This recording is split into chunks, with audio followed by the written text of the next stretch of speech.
एक बार बोल दीजिए शिव गुरु महाराज की जय। आइए अनंत भक्ति चैनल में आप सभी भक्तजनों का एक बार फिर से स्वागत है। आज मैं आप लोगों को दसम स्कंद का पूर्वार्ध का 12वां अध्याय सुनाती हूँ, जिसमें यज्ञासुर वध है। श्री सुखदेव जी बोले, हे राजा परीक्षित, एक दिन प्रातः काल होते ही श्री कृष्ण जी ने अपने साथियों से पहले उठकर अपनी गायें खोल उन्हें वन में चराने के लिए लेकर चले गए और चलते चलते मार्ग में सबसे पुकार कर कहते गए कि मैं चलता हूँ, तुम लोग अपनी गायें लेकर शीघ्र आओ। सब ग्वाल वालों ने ऐसा ही किया। वहां पहुंचकर यमुना के तट पर बालकों के साथ मिल कृष्ण जी तरह तरह की बाल लीला करने लगे। उसी समय कंस ने यज्ञासुर नामक एक बलवान राक्षस को कृष्ण को मारने के लिए वहां भेज दिया।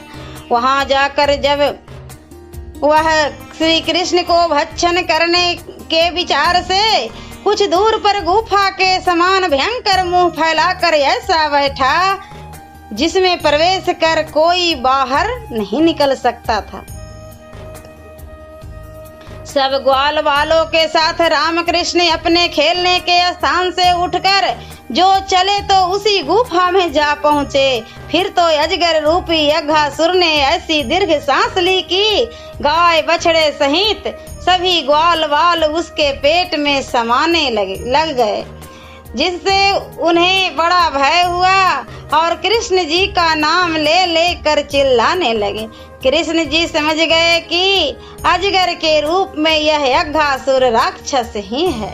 इधर यज्ञासुर सबको उदरस्त न कर अभी तक अपने कंठ में ही लिया था कि श्री कृष्ण भी आ जावेगा, तब मैं अपना मुंह बंद करूं।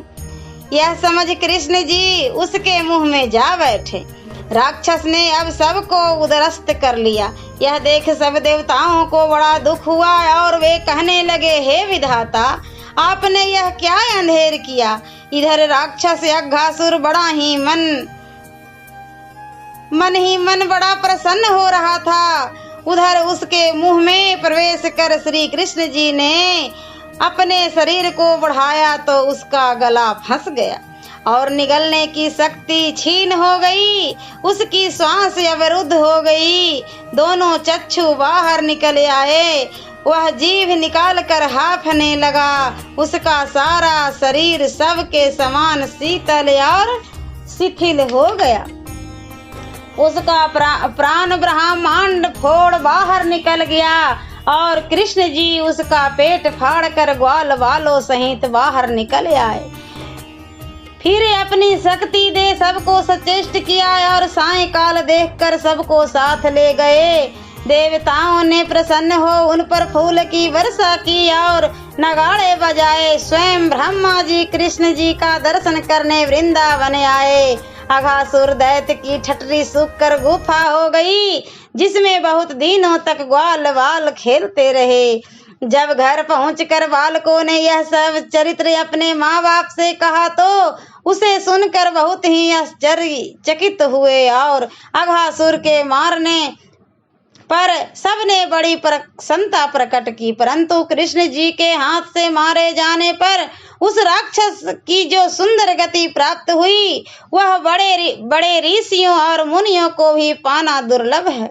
इस प्रकार समस्त जगत के पालक और संहार करता अंतर्यामी भगवान श्री कृष्ण ने नंद यशोदा को पुत्र रूप से जो वो सुख दिया वह जगत में अन्य किसी को दुर्लभ है। ओम नमो भगवते वासुदेवाय नमः। और दसम स्कंध का पूर्वार्ध का 13वां अध्याय मैं अगले वीडियो में सुनाती हूँ। ऐसे ही मनोरंजक कथाएं, कहानियाँ और भक्ति गीत सुनने के लिए हमारे इस चैनल अनंत भक्ति को सब्सक्राइब करें और वीडियो अच्छी लगी हो तो लाइक का बटन जरूर दबाएं। धन्यवाद।